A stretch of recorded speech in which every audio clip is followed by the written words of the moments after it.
ಯಾರು madam madam D K ಅವರು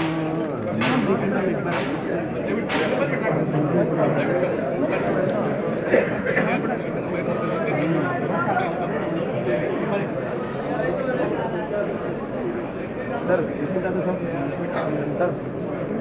ಯಾರು ಸರ್ ಅದು ಸರ್ ಯಾರು ಸರ್ ಅದು ಸರ್ ನನ್ನೊಂದು ರೋಲ್ ಮಗ ಒಂದು ರೋಲ್ ಕೊಡು ಮಗ ಸದ ಹಂಗೆ ಇಲ್ಲ ಏನು ರೋಲ್ ಕೊಡು ಸಾಕು ಅಷ್ಟೇ ಅವ್ರ ವಯಸ್ಸು ಸರ್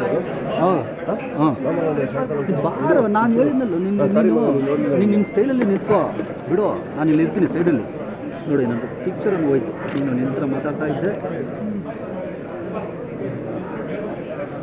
ಮೇಡಮ್ ಅವರು ಹಾಂ ಮೇಡಮ್ ಮಾಸ್ಕು ಜೊತೆಗೆ ಇರಬೇಕು ನಮ್ಮ ಜೊತೆ ಇದ್ದರೆ ನನಗೆ ಮಾಸ್ಕು ವಿತೌಟ್ ಮಾಸ್ಕು ಹಾಂ ರಜಾ ಆ ಗ್ಲಾಸ್ ತೆಗಿಸ್ಬೇಕು ರಜಾ ಯಾರು ತೆಗ್ಸೋದು ತೆಗೆಲ್ಲ 5 ವರ್ಷಗಳಿಂದ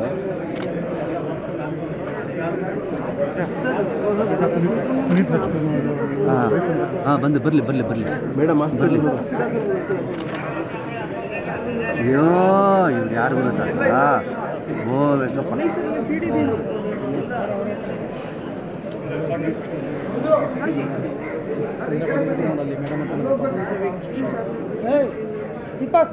ಕೂಗ್ಬೇಡ ಮಗ ಕೂಗ್ಬೇಡ ಇಲ್ಲಿ ಸ್ವಲ್ಪ ಸೈಲೆಂಟು ಏನು ಮಾತಾಡೋದು ಕನ್ಸಲ್ಲಿ ಹೇಳೋಕ್ಕೆ ಶಿಸ್ತು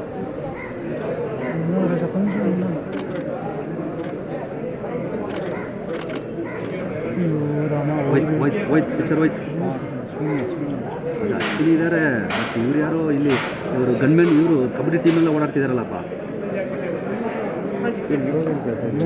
ಈ ಟೈಮಲ್ಲಿ ಬರ್ತಾರೆ ಕನ್ನಡಪ್ಪ ಅಲ್ಲೇನೇ ಇಟ್ರು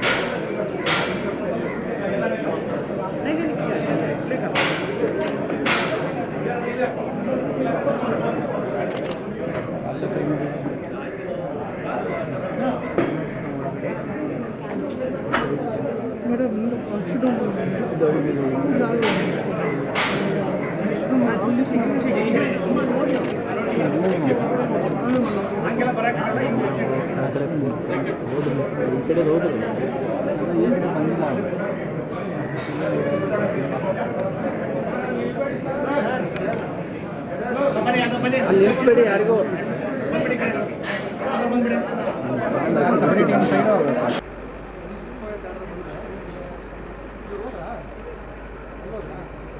ಕಡೆ ಯಾರೇ ಇದ್ದೀರಾ ಸ್ವಲ್ಪ ಈ ಕಡೆ ಬಂದ್ಬಿಡೋಣ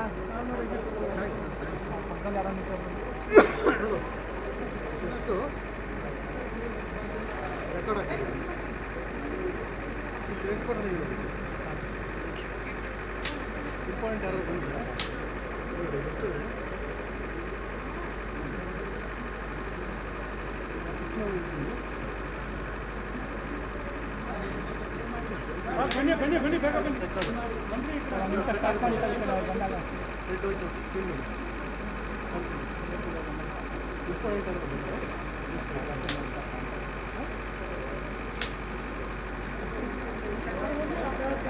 ರೆಕಾರ್ಡ್ ಮಾಡಿ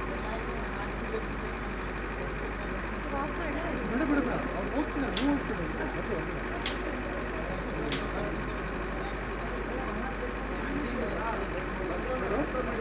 ಅವರಿಂದ ಎಕ್ಸಿಟ್ ಆಗ್ತಾರಲ್ಲ ಅವಾಗ ಆಗ್ತಿದೆ ಮಾಡ್ತೀಯಲ್ಲ ಬೇಕಂದ್ರೆ ಫೋನ್ ಮಾಡಿ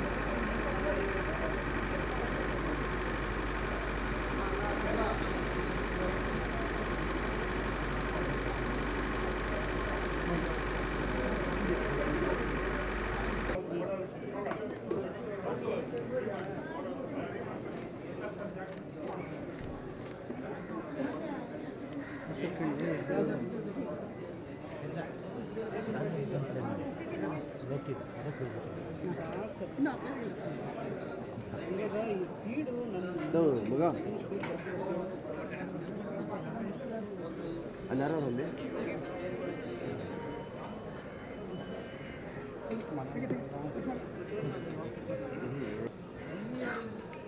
ಪೊಲೀಸ್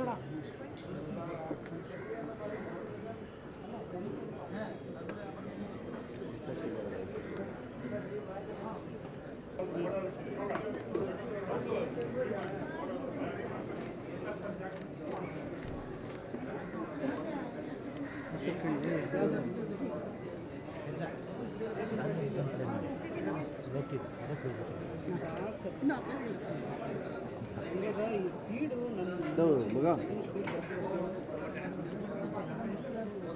ಅಲ್ಲಿ ಯಾರು ಅಲ್ಲಿ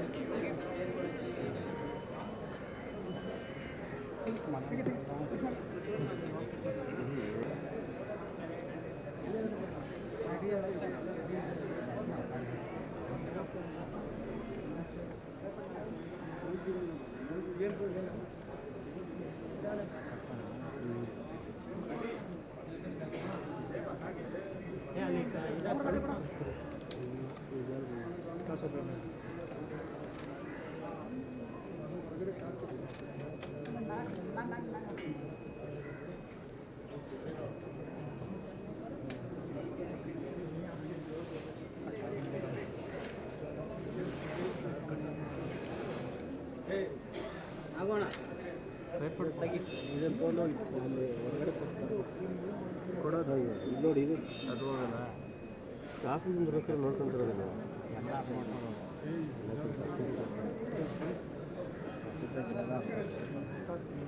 ಒಂಚೂರು ಎಕ್ಸ್ಟೆನ್ಷನ್ ಬೋರ್ಡ್ ಕೇಳಿ ತರಿಸೋಣ ಒಂದು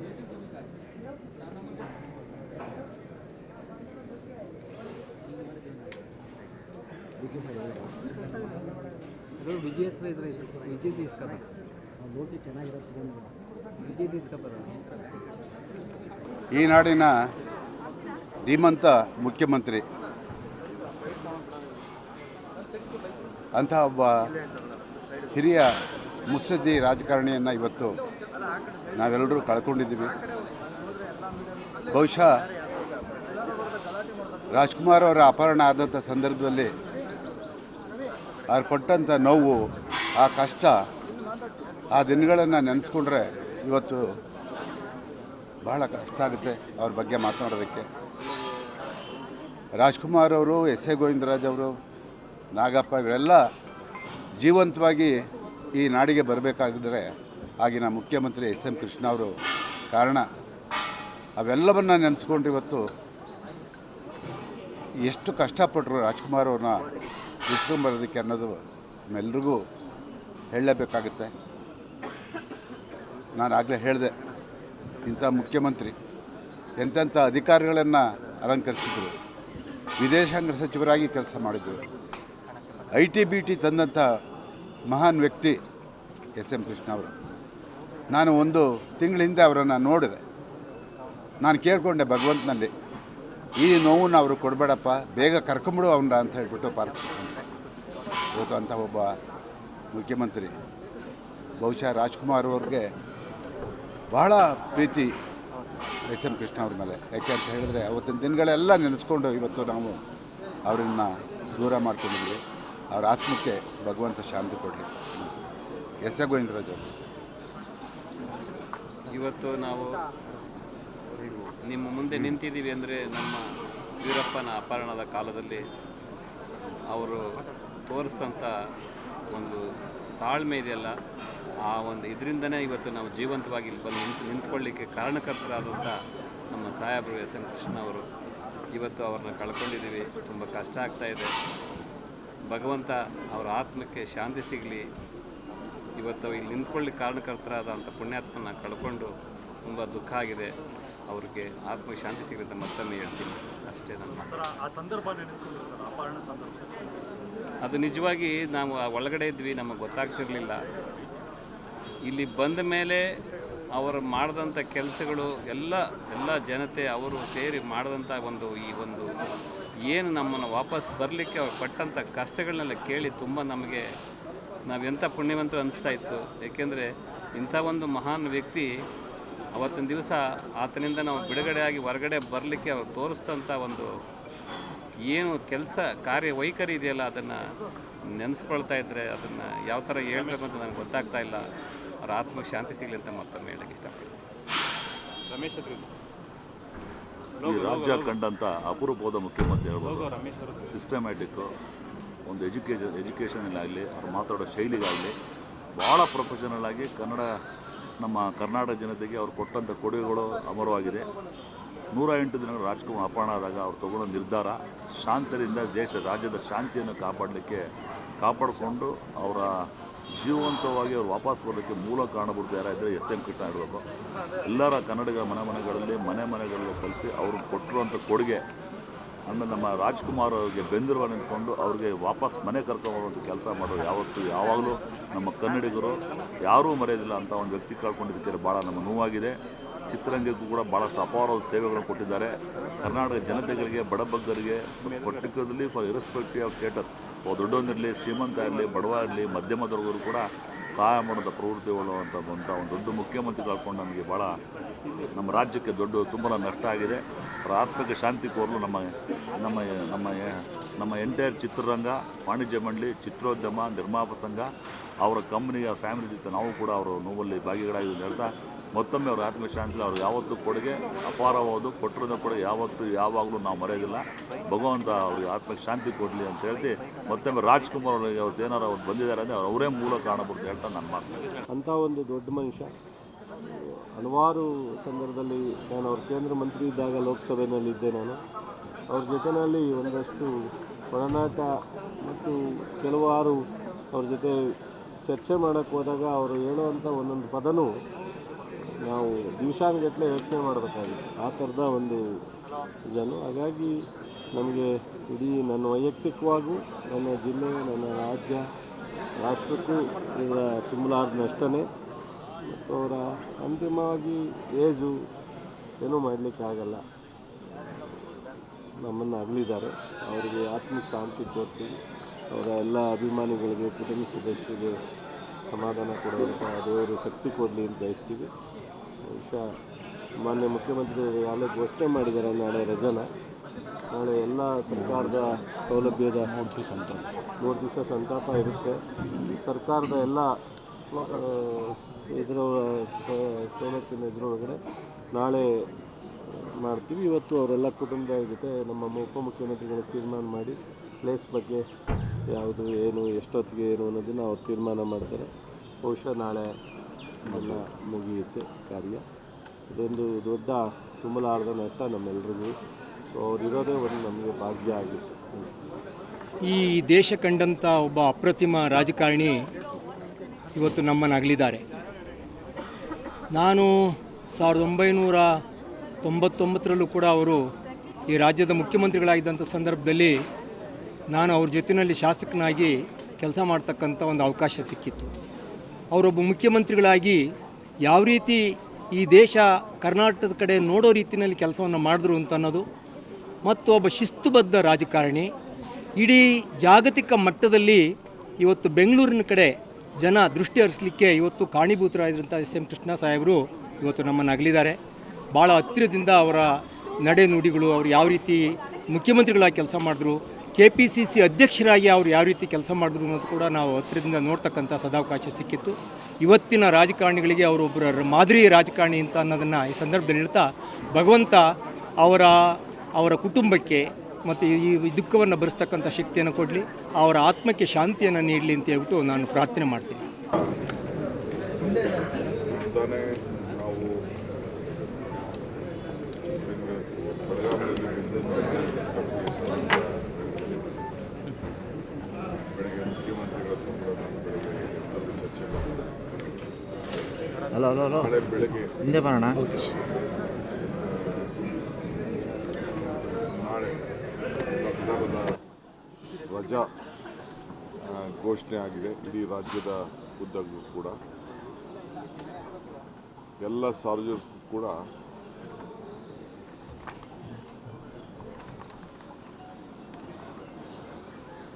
ಸುಮಾರು ನಾಳೆ ಬೆಳಗ್ಗೆ 8 ಗಂಟೆವರೆಗೂ ಬೆಳಗ್ಗೆ ಇಲ್ಲಿ ಬೆಂಗಳೂರು ಮನೆಯಲ್ಲಿ ಯಾರು ಬಂದು ದರ್ಶನವನ್ನು ಪಡೆಯೋರಿದ್ದಾರೆ ಅವರಿಗೆಲ್ಲ ಅವಕಾಶವನ್ನು ಬೆಳಗ್ಗೆ 8 ಗಂಟೆವರೆಗೂ ಕೂಡ ಮಾಡಿಕೊಡಲಾಗುವುದು.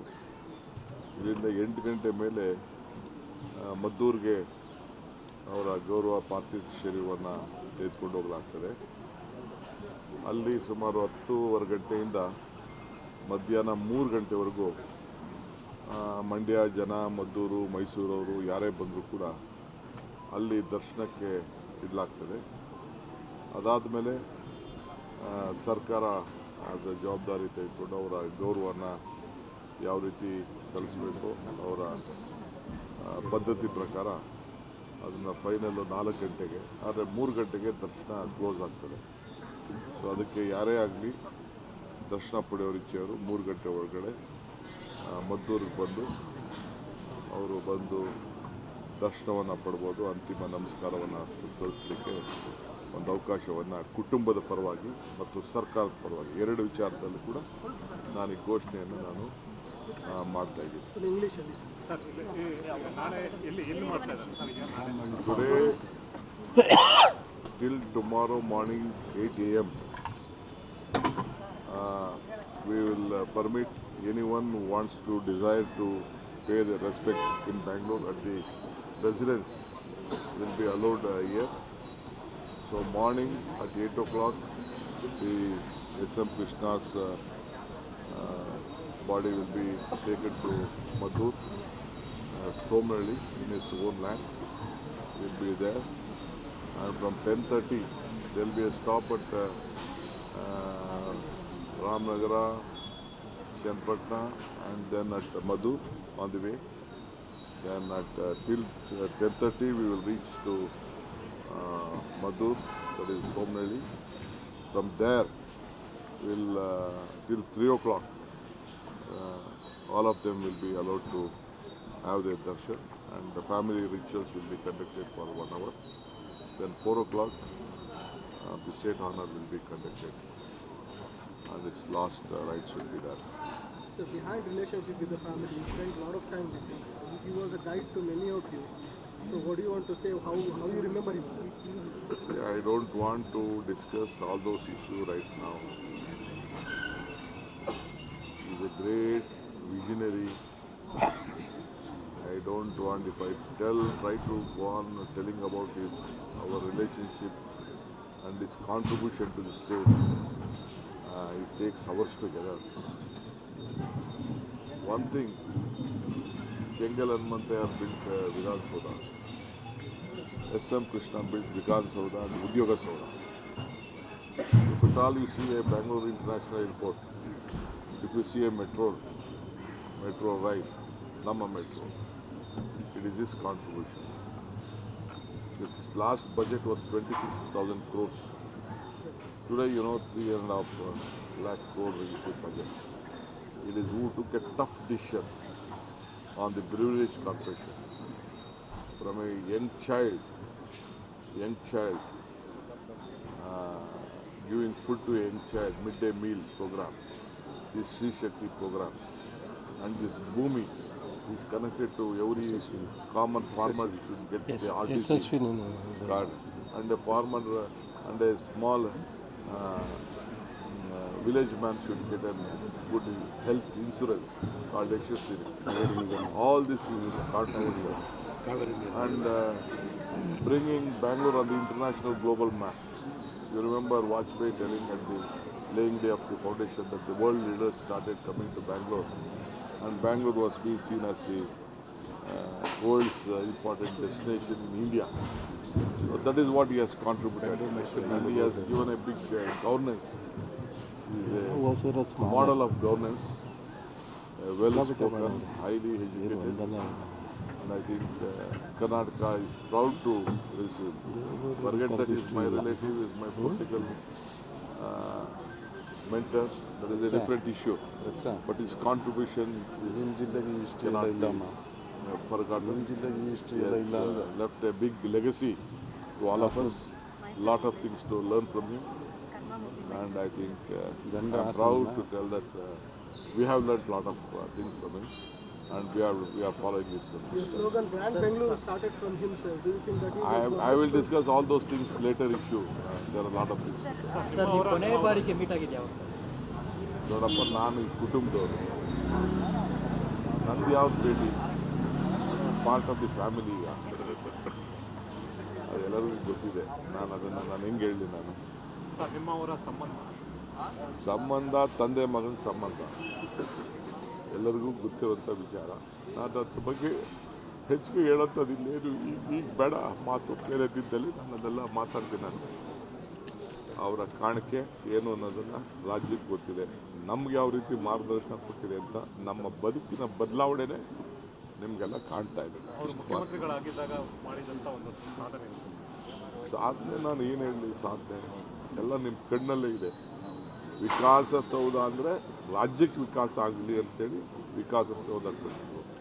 ಉದ್ಯೋಗ ಸೌಧ ಅಂತಂದರೆ ಎಲ್ಲರಿಗೂ ಉದ್ಯೋಗ ಸಿಗಲಿ ಅಂತ ಉದ್ಯೋಗ ಸೌಧವನ್ನು ಅವರು ಕೊಟ್ಟರು. ಪುಟಾಣಿ ಮಕ್ಕಳಿಂದ ಹಿಡಿದು ಬಿಸಿ ಊಟ ಕಾರ್ಯಕ್ರಮದಿಂದ ಹಿಡಿದು ರಾಜ್ಯಕ್ಕೆ ಒಂದು ದೊಡ್ಡ ಆರ್ಥಿಕವಾದಂಥ ಶಕ್ತಿಯನ್ನು ನೀಡಿದವರು.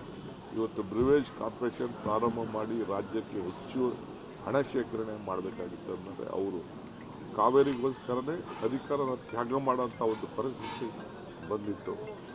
ಮಧ್ಯರಾತ್ರಿ ರಾಜ್ಕುಮಾರ್ ಅಪಹರಣ ಆದಾಗ ಫಸ್ಟ್ ನನಗೆ ಫೋನ್ ಮಾಡಿದ್ರು, ನೀ ಎಲ್ಲಿದೆಯಾ ಅಂತ. 10:15 11 ಗಂಟೆ ಮಲಗಿದ್ದೆ ನಾನು ಹೆಂಡತಿ ಬಂದೆ, ಕೃಷ್ಣ ಸಾಹೇಬ್ ಫೋನ್ ಮಾಡ್ತಾವ್ರೆ ಅಂತ ಎದುರಿಸಿ ತಕ್ಷಣ ಓಡಿ ಬಂದೆ. ಸೊ ಯಾವ ರೀತಿ ಅಷ್ಟು ನೋವು ಪಟ್ಟರು, ಏನು ಮಾಡಿದ್ರು ಅಂತ ನನಗೆ ಗೊತ್ತಿದೆ. ಅದು ಅವ್ರನ್ನ ಈಚೆಗೆ ತೆಗೆದುಕೊಂಡು ಬರಬೇಕಾದ್ರೆ ಏನೆಲ್ಲ ನಾವು ಮಾಡಿದ್ದೀವಿ ಅನ್ನೋದು ನಮಗೆ ಗೊತ್ತಿದೆ.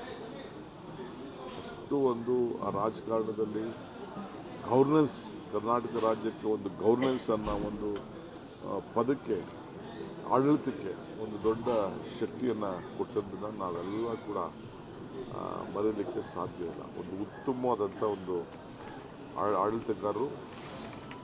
ಸೊ ಇವತ್ತು ನಾನು ಬೇರೆ ಟೈಮ್ ಬರ್ತದೆ, ನಾನು ಅಸೆಂಬ್ಲಿಲಿ ಇವತ್ತು ಮಾತಾಡೋಂಥ ಅವಕಾಶ ಇಲ್ಲ ನನಗೆ ಇವತ್ತು. ಯಾಕೆಂದರೆ ನಾನು ಕೂಡಲೇ ನನ್ನ ಮಗಳು ಫೋನ್ ಮಾಡಿ, ಧರ್ಮಪತ್ನಿ ನನ್ನ ಮಗಳಿಗೂ ಫೋನ್ ಮಾಡಿ ಆಯಿತು ಅಂತ ಅಂದ ತಕ್ಷಣ ನಾನು ನಾವೆಲ್ಲ ಸೇರಿ ವಾಪಸ್ ಬಂದ್ಬಿಟ್ಟು.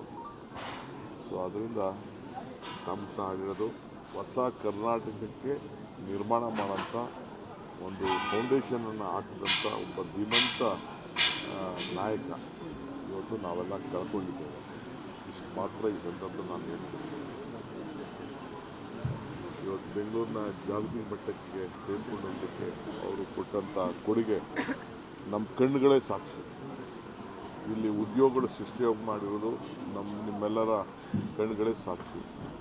ನಾನು ಹೇಳಿದ್ನಲ್ಲ, ಬೆಂಗಳೂರಿಗೆ ಯಾವ್ಯಾವ ರೀತಿ ಕೊಡುಗೆಯನ್ನು ಕೊಟ್ಟಿದ್ದಾರೆ. ಒಂದಲ್ಲದೆ ಇಡೀ ರಾಜ್ಯಕ್ಕೆ ಭೂಮಿಯಿಂದ ಹಿಡಿದು, ಭೂಮಿ ಅಂದರೆ ಭೂಮಿ ಮನೆಗೆ ಪಾಣಿ, ಇವು ಪಾಣಿ ಕೊಟ್ಟದ್ದನ್ನು ಅವನ ಆಸ್ತಿಗೆ ದಾಖಲೆಗಳನ್ನ ಕೊಟ್ಟಂಥದ್ದು ಕೂಡ ನಾವು ಯಾವ ರೈತನೂ ಕೂಡ ಮರೆಯಲಿಕ್ಕೆ ಸಾಧ್ಯ ಇಲ್ಲ. ನಾನು ಚಲುವರಾಯಸ್ವಾಮಿ ಫ್ಲೈಟಲ್ಲಿ ಮಾತಾಡ್ಕೊಂಡು ಬರ್ತಾರೆ. ಯಶಸ್ವಿನಿ ಕಾರ್ಯಕ್ರಮ ಅವತ್ತು ಕೋಆಪ್ರೇಟಿವ್ ಸೆಕ್ಟ್ರಲ್ಲಿ ನಾನು ಕೋಆಪ್ರೇಷನ್ ಮಿನಿಸ್ಟರ್ ಇದ್ದ ತಕ್ಷಣ ವಿಶ್ವನಾಥ್ ಜವಾಬ್ದಾರಿ ತೆಗೆದುಕೊಂಡು ಆಗ ತೆಗೆದು ಎಲ್ಲರೂ ಕೂಡ ಹಾಸ್ಪಿಟ್ಲಿಗೆ ಹೋಗಿ ಆ ಇನ್ಶೂರೆನ್ಸ್ನಲ್ಲಿ ಎಲ್ಲ ಆಪ್ರೇಷನ್ಗಳು ಪಡ್ಕೊಳ್ಳಲಿಕ್ಕೆ ಇವತ್ತು ಯಾರು ಒಂದು ಅದಕ್ಕೆ ಫೌಂಡೇಶನ್ ಹಾಕಿದ್ದು ಅಂತಂದರೆ ಅದು ವಿಶ್ವಾಸ. ನಾನು ಮೊನ್ನೆ ಮುಖ್ಯಮಂತ್ರಿಗಳಿಗೆ ಅಂತಿಮ ನಾನು ಹೇಳ್ದಲ್ಲಮ್ಮ, ಇಲ್ಲಿ ನಾಳೆ ಬೆಳಗ್ಗೆ 8 ಗಂಟೆವರೆಗೂ ದರ್ಶನಕ್ಕೆ ಮನೆಯಲ್ಲಿ ಅವಕಾಶ ಕೊಡಲಾಗುವುದು. 8 ಗಂಟೆ ಆದಮೇಲೆ ಅದನ್ನು ಮದ್ದೂರಿಗೆ 10 ಗಂಟೆಗೆ ತಲುಪ್ತದೆ. ಮದ್ದೂರಲ್ಲಿ ಅವ್ರದ್ದು ಸ್ವಂತ ಭೂಮಿ ಇದೆ, ಅಲ್ಲಿ ವ್ಯವಸ್ಥೆ ಮಾಡ್ತಾಯಿದ್ದೀವಿ. ನಾನೀಗ ಹೋಗ್ತಾ ಇದ್ದೀನಿ ಅಲ್ಲಿಗೆ, ನಾನು ಚಲುವರಾಯಸ್ವಾಮಿ ಹೋಗ್ತಾ ಇದ್ದೀವಿ. ಗೌರ್ಮೆಂಟ್ ನಾವು ಡ್ಯೂಟಿ ಫ್ಯಾಮಿಲಿ ಅಲ್ಲದೆ ಗೌರ್ಮೆಂಟ್ದು ಜವಾಬ್ದಾರಿ ಇದೆ, ನಮಗೆ ಸರ್ಕಾರದ್ದು ಜವಾಬ್ದಾರಿ ಇದೆ. ಅದನ್ನು ಅಲ್ಲಿ ನಾಳೆ 3 ಗಂಟೆವರೆಗೂ ಆ ಜನ, ಮಂಡ್ಯ ಜನಕ್ಕೆ, ಮೈಸೂರು ಸುತ್ತಮುತ್ತಲು ಯಾರೇ ಆಗಲಿ, ರಾಜ್ಯದ ಜನತೆ ಯಾರು ಬಂದರೂ ಕೂಡ ಅವ್ರಿಗೆ ಅವಕಾಶವನ್ನು ಅಲ್ಲಿ ನಾವು ಮಾಡಿಕೊಡ್ತೀವಿ. ಅದಕ್ಕೆಲ್ಲರೂ ಕೂಡ ಏರ್ಪಾಟನ್ನು ಮಾಡ್ತಿದೆ. ಸರ್ಕಾರದ ಏನು ಗೌರವ ಕೊಡಬೇಕು ಮಾಡ್ತದೆ. ನಾಳೆ ರಜೆಯನ್ನು ಕೂಡ ಸರ್ಕಾರ ಘೋಷಣೆ ಮಾಡಿದೆ.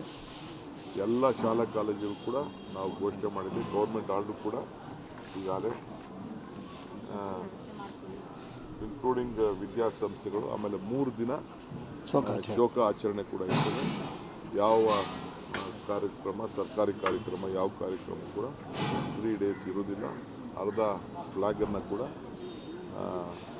ಆರಿಸುವಂಥ ಒಂದು ವ್ಯವಸ್ಥೆ ಕೂಡ ಇವತ್ತಾಗ್ತದೆ. This is on behalf of the government ಮತ್ತು ಕುಟುಂಬ 2 ಪರವಾಗೂ ನಾನು ಮಾತಾಡ್ತಾ ಇದ್ದೀನಿ. ಎಸ್.ಎಂ. ಕೃಷ್ಣ ಅವರ ಸರ್ಕಾರದ ಯಾವುದಾದ್ರೂ ಯೋಜನೆ ಇಲ್ಲ, ಬೆಂಗಳೂರು ರಸ್ತೆಗೆ ಯಾಕೆ ಅಷ್ಟು ಅರ್ಜೆಂಟಲ್ಲಿ ಇದೆಯಾ? ಅರ್ಜೆಂಟ್ ಯಾಕಿದೆಯಾ? ಟೈಮ್ ಇದೆ ಅದಕ್ಕೆಲ್ಲ.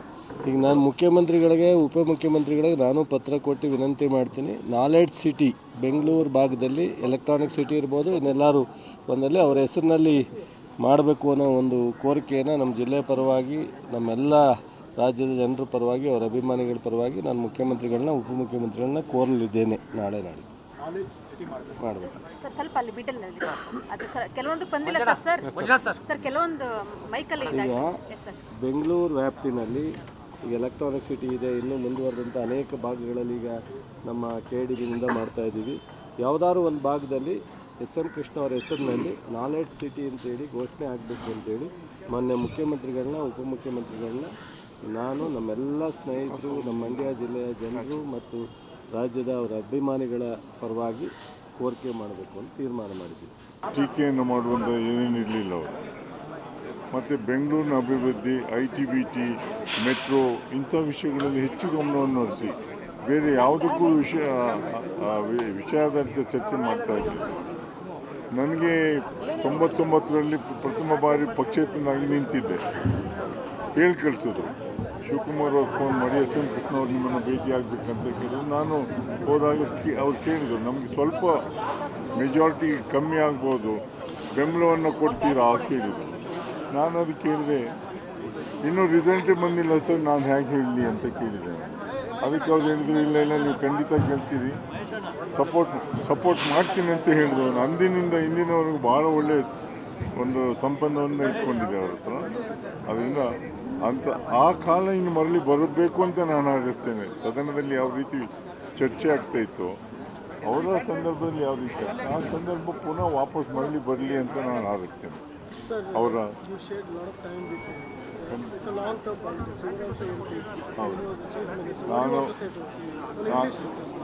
ನಾನು ಅವರು ಮುಖ್ಯಮಂತ್ರಿ ಆಗಿದ್ದಾಗಲೂ ವಿರೋಧ ಪಕ್ಷದಲ್ಲಿ ಪಕ್ಷೇತರ ಸದಸ್ಯನಾಗಿ ಕೂತಿದ್ದೆ.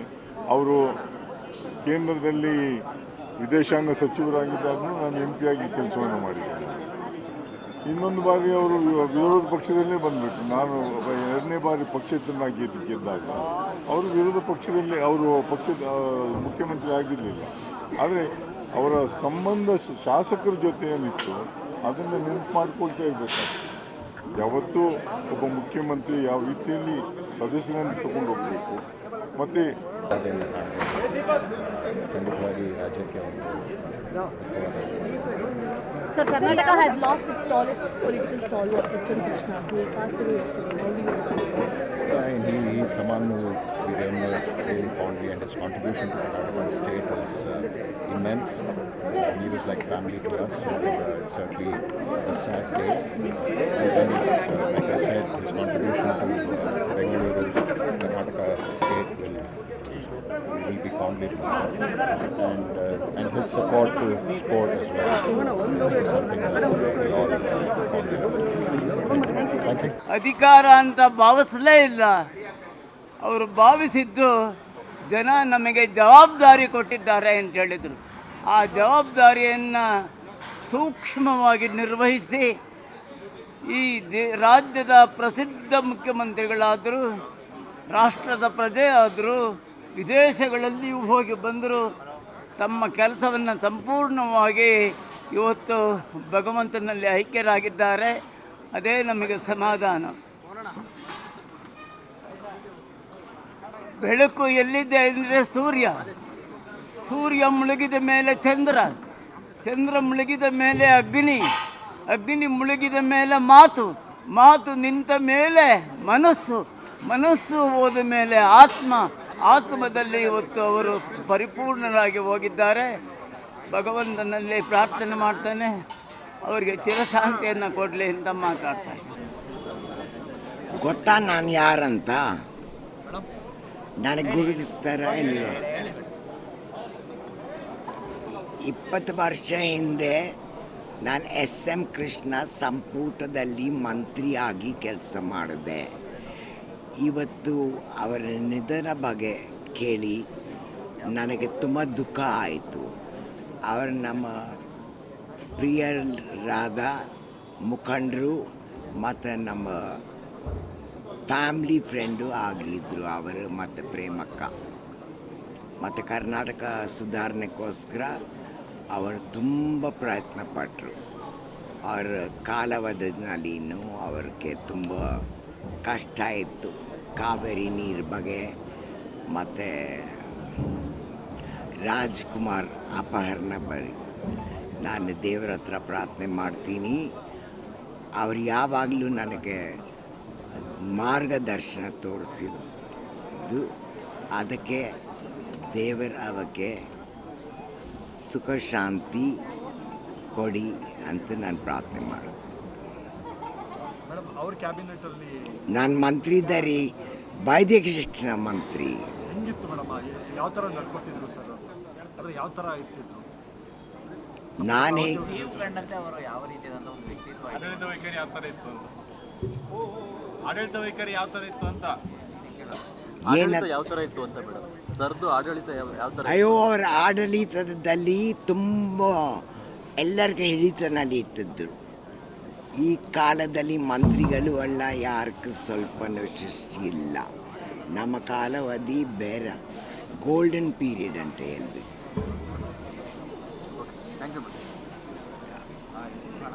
ಎಲ್ಲರೂ ಅವ್ರಿಗೆ ನೋಡಿದ್ರೆ ಗೌರವನ ಕೊಡ್ತಾಯಿದ್ರು, ಅವ್ರ ಮಾತನ್ನು ಕೇಳ್ತಾಯಿದ್ರು. ಅಂಥ ಮುಖ್ಯಮಂತ್ರಿ ಯಾರು ಆಗ್ಲಿಕ್ಕೆ ಸಾಧ್ಯನಿಲ್ಲ. ಮದ್ದೂರಿನಿಂದ ದೆಹಲಿಯವರೆಗೆ ಅವರ ಸಾರ್ವಜನಿಕ ಜೀವನ, ಪ್ರಜಾಪ್ರಭುತ್ವದ 4 ಏನು ಸೌಧಗಳಿದ್ದಾವೆ, ವಿಧಾನಸಭೆ, ವಿಧಾನ ಪರಿಷತ್ತು, ಲೋಕಸಭೆ, ರಾಜ್ಯಸಭೆಯ 4 ಸದನದ ಸದಸ್ಯರಾಗಿ ಈ ರಾಜ್ಯದಲ್ಲಿ ಅತ್ಯುತ್ತಮ ಆಡಳಿತವನ್ನು ನೀಡಿದಂಥ ನಮ್ಮ ಜಿಲ್ಲೆಯ ಸುಪುತ್ರರು, ನಮ್ಮ ಜಿಲ್ಲೆಯ ಹೆಮ್ಮೆಯ ಪುತ್ರರು ಆದಂಥ SM ಕೃಷ್ಣ ಸಾಹೇಬರು ಇವತ್ತು ತುಂಬು ಜೀವನವನ್ನು ಸಾಗಿಸಿ ಇವತ್ತು ಇಹಲೋಕವನ್ನು ತ್ಯಜಿಸಿದ್ದಾರೆ. ಅವರು ಆತ್ಮಕ್ಕೆ ಭಗವಂತ ಶಾಂತಿಯನ್ನು ಕರುಣಿಸಲಿ ಅಂತೇಳಿ ನಾನು ಪ್ರಾರ್ಥನೆಯನ್ನು ಮಾಡ್ತೇನೆ. ನಾಳೆ ನಮ್ಮ ಉಪಮುಖ್ಯಮಂತ್ರಿಗಳು ಮತ್ತು ಜಿಲ್ಲಾ ಉಸ್ತುವಾರಿ ಸಚಿವರು 4 ಗಂಟೆಗೆ ಅವರ ಅಂತಿಮ ವಿಧಿವಿಧಾನಗಳನ್ನು ನೆರವೇರಿಸಬೇಕು, ಮದ್ದೂರಿನ ಸೋಮನಹಳ್ಳಿ ಅವರ ಸ್ವಗ್ರಾಮದಲ್ಲಿ ಎನ್ನುವಂಥ ಒಂದು ತೀರ್ಮಾನವನ್ನು ತಗೊಂಡಿದ್ದಾರೆ. ಸಾರ್ವಜನಿಕರು ನಾಳೆ 8 ಗಂಟೆಯಿಂದ 4 ಗಂಟೆವರೆಗೆ ಮದ್ದೂರಿನ ಸೋಮನಹಳ್ಳಿ ಗ್ರಾಮದಲ್ಲಿ ಅವರ ದರ್ಶನವನ್ನು ಪಡಿಬೋದು ಅಂತೇಳಿ ನಾನು ಹೇಳ್ತೇನೆ.